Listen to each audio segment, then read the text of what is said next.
Now, we'll complete our spin around the 3 components of anxiety by finishing up with the behavior bubble. Again, behaviors are our actions. They're what we do. I'll argue that behavior is the most important of the 3 components because it's the one most under our control. As evidenced by our lecture on thoughts, we have some control over our thoughts. We can reframe them, challenge them, or reinterpret them, but we can't control them completely. Let's illustrate. Here's a variation on a classic thought control exercise. It's simple. I'd like you to picture a cheeseburger floating in the air. Got it? Can you see it in your mind's eye? Great. Okay, for the next 10 seconds, don't think about a cheeseburger floating in the air. I'll time you. Don't think about it. And keep track of how many times you slip. Every time you think of a cheeseburger floating in the air, make note. Ready? Go.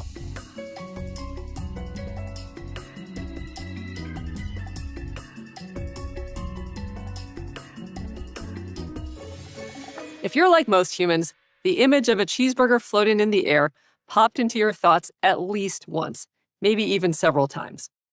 Why does this happen? Short answer, thought suppression doesn't work.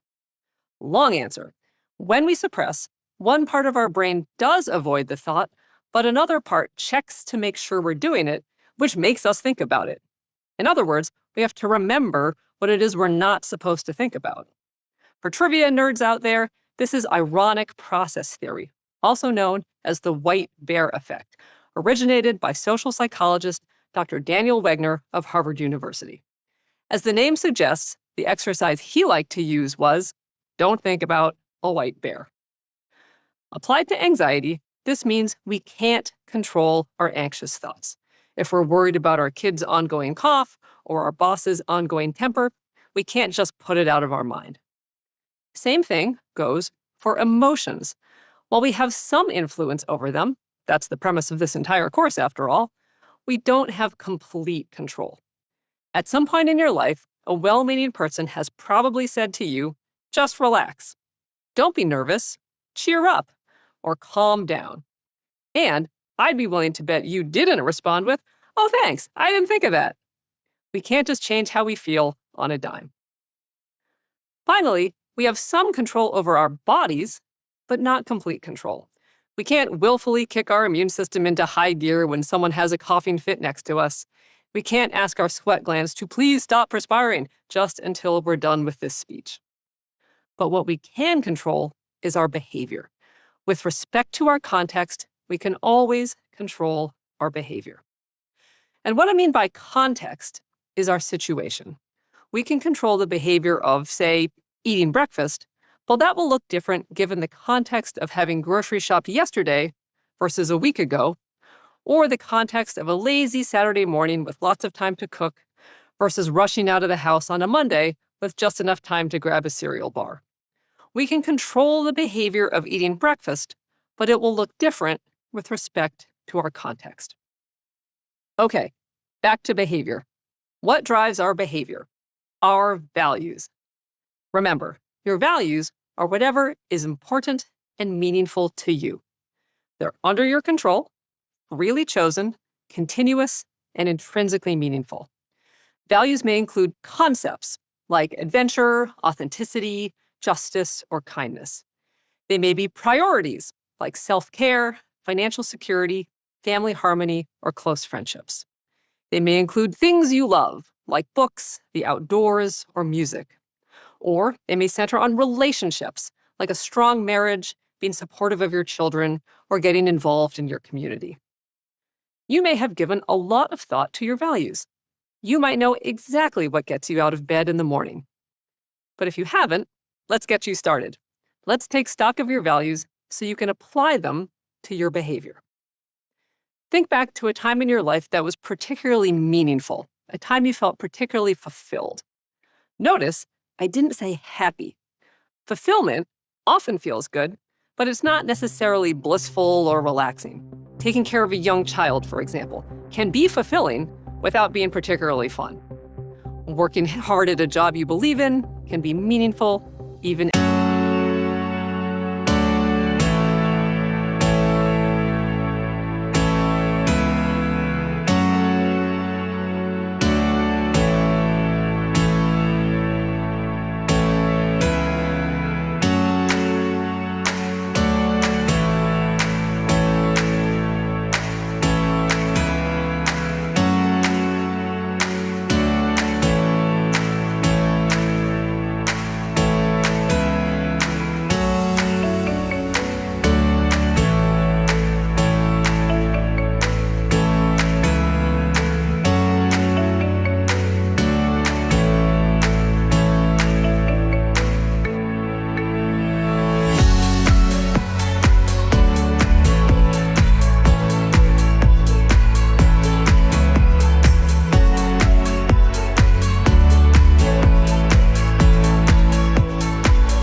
do with these values? Values are meant to be lived, not just held. So, apropos of this course, let's apply our values to anxiety. Sometimes our behaviors are driven by our anxiety. We'll pull an all-nighter studying for a test we're worried we'll fail, walk gingerly so we don't throw out our back again, have a beer to take the edge off before we visit our in-laws. Sometimes anxiety-driven behaviors are even necessary. Please do monitor your toddler to make sure they don't eat the dog's food. But too often, our anxious behaviors throw us out of alignment with our values.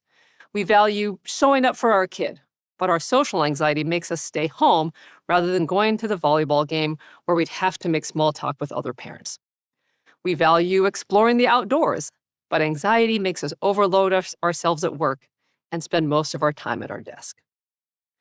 Letting our anxiety control our behaviors doesn't usually lead to living the life we want to live. We miss out, end up exhausted, or endure with white knuckles. Our goal is to lessen the time we spend in anxious avoidance and increase the time we spend doing things we find meaningful. And to flip that, to find meaning in doing the things we have to do anyway. Therefore, I'd like to introduce a variation on a concept called choice point from Dr. Russ Harris, author of The Happiness Trap, and his colleagues Ann Bailey and Joseph Chiraki. I've adapted it to make room for our change skills, but the overall concept remains true to the original. Choice point helps us consider whether our behaviors are moving us away from our values or towards our values. Here's what I mean. Our lives are filled with behaviors 24/7, actions big and small. Getting out of bed, making coffee, working, studying, grocery shopping, watching Netflix. We're always doing something, even if it's zoning out on our phones or sleeping in bed. Some of these behaviors match how we want to live. They're in line with our values, with the person we want to be. We're going to call these actions towards moves because they help move us towards our values. And other things we do don't match how we want to live or take us further away from being the person we want to be. We behave in a way that takes us away from our values, and we'll call these actions away moves. Now, when life is easy, when our anxiety is quiet, it's pretty easy for us to follow our values. We choose the actions that make our life better. We act with integrity and authenticity. We treat ourselves and others the way we think is appropriate. But life is not easy. Challenging situations pop up. Anxious thoughts follow us around like a personal rain cloud. We feel urges to avoid, to make our anxious feelings go away. And when our anxiety bubbles up in the form of anxious thoughts, feelings, and urges, it's harder to follow our values. Those anxious thoughts, feelings, and urges feel like truth, like we have to follow them. But when our anxiety drives our behavior, we get pulled off track. We get sucked into those away moves. Our goal is to use the tools we've talked about, both change and acceptance, to help us either change or accept those anxious thoughts, feelings, and urges. And then, through our behavior, move towards our values and the life we want to live. So, when we're in the middle of all this, when our anxiety feels really convincing, we have a choice to make. Let's show it on our drawing. At our choice point, we decide. How will we respond to our anxious thoughts, feelings, and urges? Will we let anxiety drive us away from our values, or will we use our skills of change and acceptance? The operative word here is choice. We get to choose how to respond in a moment of anxiety. We always have a choice. Avoidance is easier, but while avoidance feels good in the short term, it often takes us away from being the person we want to be. That's why we're talking about values. It's important to be clear on what matters to you, what you care about, and who you care about, so those values can inspire and guide you towards living the life you want to live. From there, you can change the things that can be changed and wholeheartedly accept what can't be changed so you can move forward towards your values. Will we make towards moves 100% of the time? Of course not. But building our skills of change and acceptance will help us take charge of our anxiety, choose actions in line with our values, and move us closer to the life we want. I want to make 3 notes about choice point. 1, values are not rules. For example, A client we'll call Catherine was raised, as she said, through a combination of God and my mother, to be generous. She held a value of generosity. However, she said, if a neighbor asked me to babysit, if someone on the street asked me for spare change, I had to do it. I had to be generous. Here, generosity was being applied as a rule. Values are always freely chosen. If you start to feel coerced, obligated, or resentful, or think to yourself, but I have to do X, Y, or Z because it's in line with my values, your values are no longer functioning as values. They're functioning as a rule. Second, values can change. While some core values will likely remain throughout your life, the 18-year-old version of you probably had different values than you have today. And the 88-year-old version of you will likely have different values than you have now. Third, you can always follow your values within your given context. For example, if you value a certain cause, moving towards that value will look different depending on your context. If you have money, you might give to that cause. If you have time, you might volunteer. If you have neither, you might put up signs or have conversations within your community. Next, let's revisit your challenge list and apply ChoicePoint to the next item you want to try on that list. Maybe you're contending with some social anxiety and your challenge list includes going out more often with your friends instead of bailing on them when you start to feel anxious. In this example, let's assume connection is one of your values. Let's say you have plans to meet up with a few friends for brunch, but the night before, you start feeling anxious. You have thoughts like, I always feel so awkward at these events. I'm going to run out of things to talk about and have nothing to contribute. What if they think I'm boring or lame? You feel a wave of fatigue, like all of the energy is draining from your body. You have the urge to cancel. And this brings us to our choice point. Will we try to use our skills of change and acceptance to unhook ourselves from our anxious thoughts, feelings, and urges so we can move towards our value of connection? Or let anxiety drive our actions and move us away from our value? It's important to re-emphasize that our values are freely chosen. They're not rules. Our values should never feel coercive, like, because I value connection, I have to go to brunch. Instead, we can use our change skills to challenge our anxiety. We might think, it's always awkward at the beginning, but I know from previous experience that I settle in. I might be worried about running out of things to say, but I don't have to carry the whole conversation. There are 4 of us, so I'm only responsible for 25% at most. We can also use our acceptance skills to remember, I always feel like this before a friend gathering. My brain always gets loud and tries to tell me reasons not to go. This is just what happens when I get anxious. Through either challenging or accepting our anxious thoughts, feelings, and urges, or through both challenging and accepting them, we freely choose to walk out the door, head to brunch, and connect with our friends. You choose what to do. Anxiety doesn't choose for you. It's important to note, following our values doesn't always feel good. Our anxiety may not go away, but it doesn't have to go away entirely before we follow our values. Especially at first, you may find yourself stuck between a rock and a hard place. I'll give you another example. I was working with a client we'll call Brian on imposter syndrome. His anxiety told him, you don't deserve to be here, which drove him to overcompensate in order to prove himself. He had his email open on his phone constantly and always responded instantly so as not to disappoint any colleagues by taking too long to respond. On written projects, he would polish and rewrite for many hours because he was so worried he'd make a mistake. In short, his actions were driven by his anxiety. And listening to his anxiety cost him a lot. His values included being fully involved in his son's life, but he frequently excused himself from the sideline of his son's soccer games to answer email, so he missed most of the action. He opted out of parent-teacher conferences and bedtime stories because he perceived there was always more to do at work. His wife sat him down to express that she felt like she couldn't count on him. His son had learned to go to mom automatically because dad was never available. So when Brian did manage to spend time with his son, he felt like he didn't even know him. Brian felt guilty, isolated, and disappointed in himself.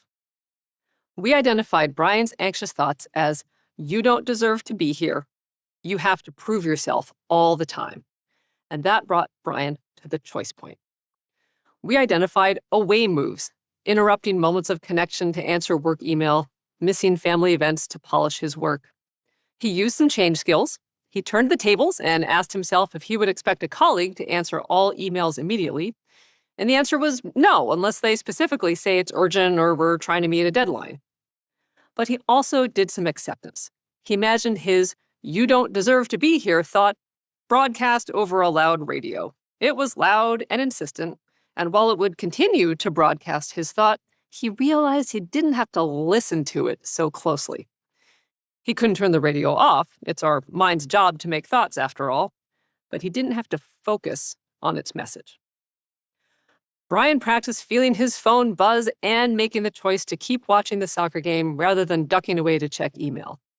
Brian practiced riding the wave of the urge to leave the minute the game ended so he could go home and work, and instead really chose to stay, hand out orange slices, and chat with other parents. It took some time and practice, but eventually, Brian was able to choose towards moves more consistently, remaining attentive in the moment, checking his email regularly, but not instantly, prioritizing family life. Now, did remaining attentive to his son when his phone was buzzing make his anxiety go away? Not necessarily. It was hard. Again, following your values doesn't always feel good. But for Brian, the idea that he had a choice and that he would contend with negative feelings either way was extremely helpful. He realized there would be some negative emotion whether he moved towards or away from his values. Guilt and disappointment if he listened to his anxiety, or residual anxiety if he listened to his values. So he figured, if I'm going to feel bad either way, I might as well feel bad while following my values. And counterintuitively, accepting that he would feel some anxiety helped him feel less anxiety. Overall, Brian was proud that he was freely choosing to follow his values of being present for his family rather than being controlled by his anxiety. Again, living a valued life isn't always comfortable, but it is better than living under the dictatorial regime of anxiety. Take a moment to identify your values that apply to your next challenge list item. Why are you bothering to take on this challenge? Maybe you value connection, independence, or bravery. You decide what freely chosen values you'd like to move towards. Now that we've made our way around the model of emotion, physical sensations, thoughts, and behaviors, and now that you have some tools to change and accept your anxiety, let's revisit your challenge list and look at 2 ways to supercharge your progress. Take a look at the goals you've listed, big and small, all mixed together. If you're working with a therapist, then list their assistance. Let's review some example lists, and then we'll talk about the principles of working through them. First, let's look at Eric. His primary concern is social anxiety. Here's his list. Remember, some small items, some medium items, some bigger items that answer the question, if anxiety were no longer a problem in your life, what would you be doing? 1, order at a restaurant without rehearsing it in my head. 2, use regular checkout when the self-checkout line is even longer. 3, ask a store employee for help when I can't find an item. 4, tell the barista when they accidentally get my order wrong rather than just keeping the incorrect drink. 5, initiate conversations with colleagues. 6, maintain a conversation when a colleague initiates with me. 7, show up to a hiking meetup. 8, make a dating profile. And 9, go on a date. This is a great list. Eric will know when he completes each item. Each one can be checked off. Let's zero in on the first way to supercharge his progress: repetition. Take a look at number 5, initiate conversations with colleagues. This is not a one and done, probably like some items on your own list. It's something he could practice many times, giving him more evidence to refute the 2 lies of anxiety. The worst case scenario is a foregone conclusion, and I can't handle it. If you have a repeatable item like this, brainstorm ways to vary it to make it harder or easier, and you can plan this out or do it on the fly. For example, Eric could vary his challenge by person. It might be easier to initiate conversation with Marge, who's friendly and chatty, versus Megan, who seems intimidating. He could vary by conversation length, aiming for a quick, "How was your weekend?" conversation versus a longer talk over lunch in the break room. He could also vary by topic. It's easier to initiate a conversation about the weather or traffic than it is to ask for advice or disclose a problem. For Eric, repetition will help him grow and stretch. For you, see if there's an item on your list you could run through several times with different variables to stretch and grow even more too. Next, let's look at Tabitha. Her anxiety primarily centers around germs. Here's her list, keeping in mind that normative hand washing is washing before eating or preparing food, after using the bathroom, and when your hands are visibly soiled. 1. Refrain from washing my hands after touching the handle of the refrigerator. 2. Sit typically on public transportation rather than on the edge of the seat. 3. Eat at a restaurant and refrain from using hand sanitizer after touching the menu. 4. Continue to touch items in my house after putting away groceries. 5. Continue to touch things in my purse after handling money. 6. Continue to wear the same clothes when I come home from errands, though I can take off my outside shoes.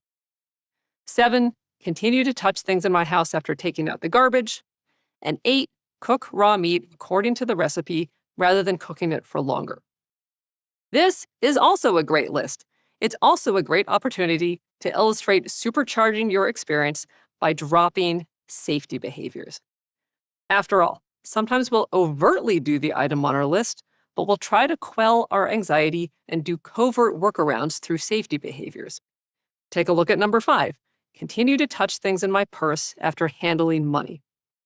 Tabitha perceived money as dirty and germy and felt anxious about touching other items in her purse because she thought they would also become contaminated. Tabitha was willing to do the exposure of touching items in her purse despite her fears, but she touched them gingerly with the tips of her fingers. This was her safety behavior.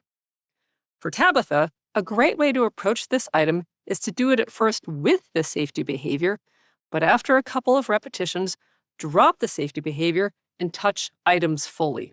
She could even add another level of overlearning and, after touching money, deliberately and thoroughly handle all the items in her purse. For you, scan your list for challenges where you know you use safety behaviors to try to reduce anxiety. Now, if doing the challenge with safety behaviors will get you to try it at first, go for it. But be sure to come back and do it again while dropping the safety behavior. We don't want the safety behavior to steal the credit for your feared outcome not occurring. Make a plan to try one of your items at your earliest convenience. You're on your way. I'll see you in the next lecture, where we'll go deep on 2 specific issues we just touched on in Eric and Tabitha's 2 challenge lists: social anxiety and OCD. And even if social anxiety and OCD don't apply to you, don't skip the next lectures because we'll cover tools everyone can use.